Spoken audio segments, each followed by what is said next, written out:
ఇప్పుడు నా పక్కన ఉన్నాడు వారు పెద్దమ్మ గారు, వారు పరిచయం చేస్తున్నాను.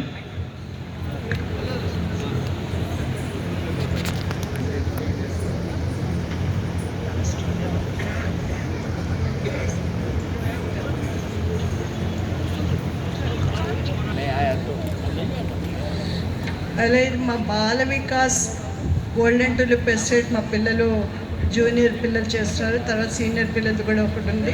ఇది అప్పదారు గురించి బేసిక్గా బాల వికాస్ కాన్సెప్ట్ ఏంటంటే మోరల్ వాల్యూస్ ప్లస్ సనాతన ప్లస్ ఏవైతే ఎల్డర్స్ని ఎలా గౌరవించాలి, పెద్దవాళ్ళని ఎలా గౌరవించాలి, మానవ జన్మ లభించినందుకు మానవతా విలువలు ఏమిటి అవి పాటించాలి. ముఖ్యంగా స్టేజ్ ఫియర్ ఉండకూడదు, ధైర్యం, సాహసం, అబద్ధం చెప్పకూడదు, నిజం చెప్పాలి. ఇవన్నిటి వల్ల వాళ్ళ జీవితం ఎలా నిలబడుతుంది అని చెప్పేదే బాల వికాస్ కాన్సెప్ట్. సత్యసాయి ఆర్గనైజేషన్ వాళ్ళకి సంబంధించి. సో రెగ్యులర్గా మా వినాయక చవితి ప్రోగ్రామ్స్ మేము రెగ్యులర్గా ఇస్తాము. ఈ కమిటీ వాళ్ళందరికీ థ్యాంక్స్, ఎందుకంటే ఫస్ట్ టైం ఈ ఎక్స్పోజర్ వచ్చింది మా పిల్లలకి. సో బాగా చేస్తారు, బట్ అందరూ ఎంకరేజింగ్గా క్లాప్స్ మాత్రం ఫుల్గా కొట్టండి.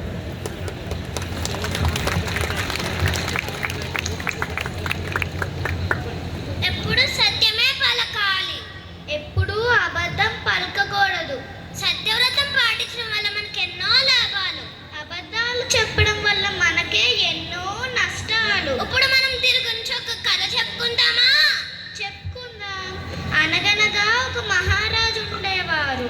అతను ఒకరోజు మేడ మీద పచారులు చేస్తూ ఉన్నాడు. ఆ తర్వాత ఏమవుతుందో చూద్దామా? చూద్దాం.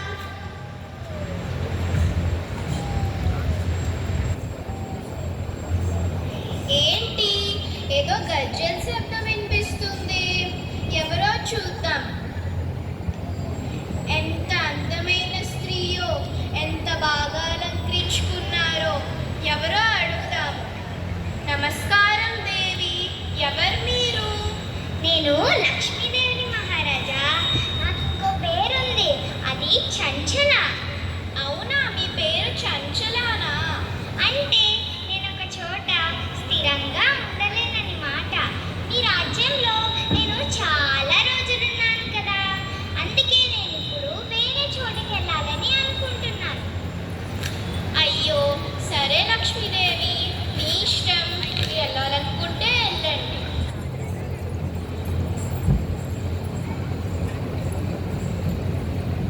మళ్ళీ ఇటువైపు నుంచి నడుస్తున్న శబ్దం వినిపిస్తుంది, ఎవరో చూద్దాం.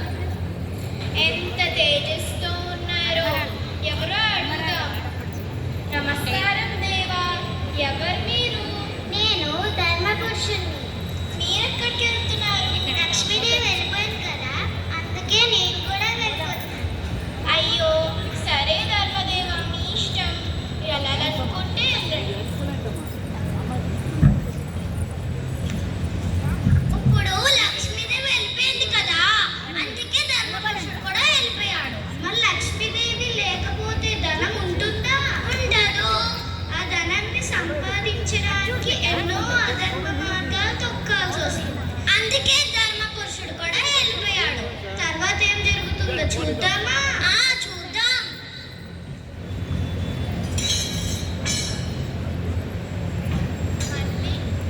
మళ్ళీ ఇటువైపు నుంచి నడుస్తున్న శబ్దం వినిపిస్తుంది, ఈసారి ఎవరో చూద్దాం. ఎంత తేజస్తో ఉన్నారో, ఎవరో అడుగుదాం. నమస్కారం స్వామి, ఎవరు మీరు? నేను కీర్తి పురుషుడిని. మీరెక్కడికి వెళ్తున్నారు? లక్ష్మీదేవి ఇంకా ధర్మపురుషుడు వెళ్ళిపోయారు కదా, అందుకే నేను కూడా వెళ్ళిపోను. అయ్యో సరే కీర్తి పురుష, మీ ఇష్టం, మీరు వెళ్ళాలనుకుంటే వెళ్ళండి.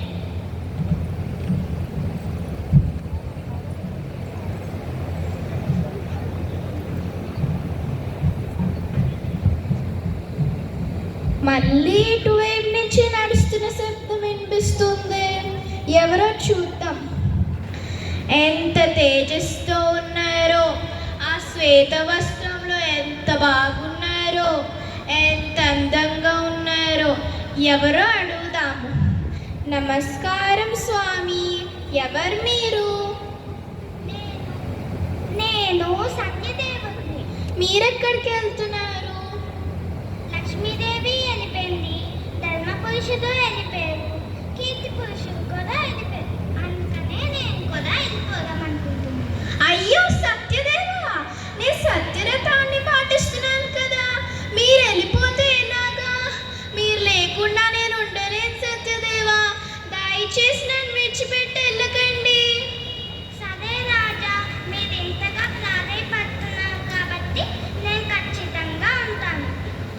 ధన్యుణ్ణి సత్యదేవా, ధన్యుణ్ణి.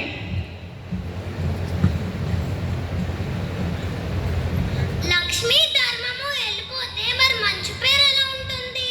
ఉండదు. అందుకే కీర్తి పురుషుడు కూడా వెళ్ళిపోయాడు, సత్యదేవుడు కూడా వెళ్ళిపోవాలనుకున్నాడు, కానీ వెళ్ళాడా? వెళ్ళలేదు. ఎందుకంటే మహారాజు అంతగా ప్రాధాయపడ్డాడు కదా, అందుకే సత్యదేవుడు మన్నించి అక్కడే ఉండిపోయాడు. ఆ తర్వాత ఏమవుతుందో చూద్దామా? చూద్దాం.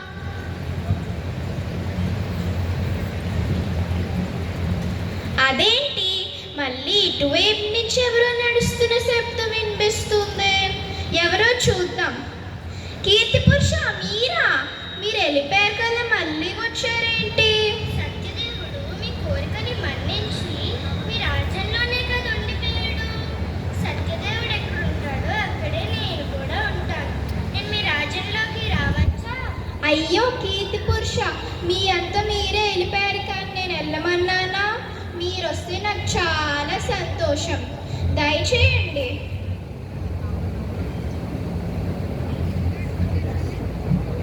మళ్ళీ ఇటువైపు నుంచి నడుస్తున్న శబ్దం వినిపిస్తుంది. ఎవరో చూద్దాం. ధర్మదేవ, మీరా? మీరు వెళ్ళిపోయారు కదా, మళ్ళీ వచ్చారేంటి?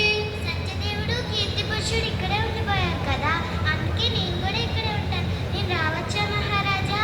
అయ్యో ధర్మదేవ, మీరంతా మీరే వెళ్ళిపోయారు కానీ నేను వెళ్ళమన్నానా?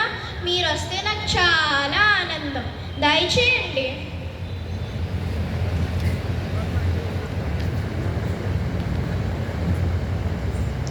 మళ్ళీ ఇటువైపు నుంచి గజ్జల శబ్దం వినిపిస్తుంది. ఎవరో చూద్దాం. లక్ష్మీదేవి, మీరా? మీరు వెళ్ళిపోయారు కదా, మళ్ళీ వచ్చారేంటి? అయినా మీ పేరు చంచల అన్నారు కదా, మీరు ఒక్క చోట స్థిరంగా ఉండలేరన్నారు కదా. అవును మహారాజా, నా పేరు చంచలనే, కానీ మీ రాజ్యంలో సత్యదేవుడు, కీర్తి పురుషుడు, ఇంకా ధర్మ పురుషుడు ఉన్నారు కదా, వాళ్ళందరూ ఎక్కడ ఉంటారో నేను కూడా అక్కడే స్థిరంగా ఉంటాను. నేను మీ రాజ్యంలోకి రావచ్చా మహారాజా? అయ్యో తల్లి జగన్మాత, మీరంతా మీరే వెళ్ళిపోయారు కానీ నేను వెళ్ళమన్నానా? మీరు వస్తే అంతకన్నా మహాభాగ్యం ఏముంది, దయచేయండి మాత. ఒక్క సత్యదేవుడు ఉండేసరికి కీర్తి పురుషుడు, ఇంకా ధర్మ పురుషుడు, ఇంకా లక్ష్మీదేవి వచ్చేసారు. ఇప్పుడు మీ అందరికి అర్థమైందా? ఇప్పటి నుంచి మనం అందరం సత్యవ్రతమే పాటించాలి. వీళ్ళ నలుగురు మంచానికి 4 కోళ్ళ లాంటి వాళ్ళు. సాయిరామ్. సాయిరామ్, నా పేరు గీత. సాయిరామ్, నా పేరు మనస్విని. సాయిరామ్, నా పేరు ఆద్య. సాయిరామ్, నా పేరు ప్రజ్ఞ. సాయిరామ్, నా పేరు శాలిని. సాయిరామ్, నా పేరు హస్మితాశ్రీ. సాయిరామ్, నా పేరు సహస్ర. ధన్యవాదాలు.